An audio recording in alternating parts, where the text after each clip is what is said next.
Khurram Shahzad, news 18 Delhi. चलिए आगे बढ़ेंगे। राजीव कुमार मुल्क के नए चीफ इलेक्शन कमिश्नर होंगे। इस हवाले से नोटिफिकेशन जारी कर दिया गया है। राजीव कुमार नीति आयोग के वाइस चेयरमैन रह चुके हैं। अप्रैल में ही वो इस ओहदे से सुबुकदोश हुए हैं।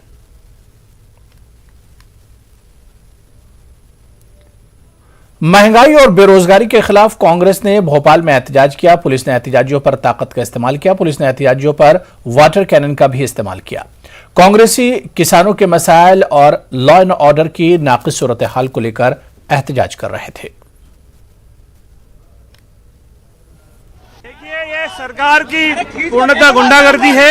हमारे युवा साथियों के साथ यहाँ लाठीचार्ज किया गया, मारपीट की गई, वाटर कैनन यूज किया गया है। ये मध्य प्रदेश की युवाओं की आवाज दबाना चाहती है सरकार। इसको लेकर आज हमारे युवा साथियों ने संकनाद किया है। मध्य प्रदेश में 23 में सरकार बनाएंगे और सरकार युवा की मदद करने वाली सरकार बनाएंगे। ये सरकार पूर्णतः गुंडागर्दी दादागिरी कर रही है।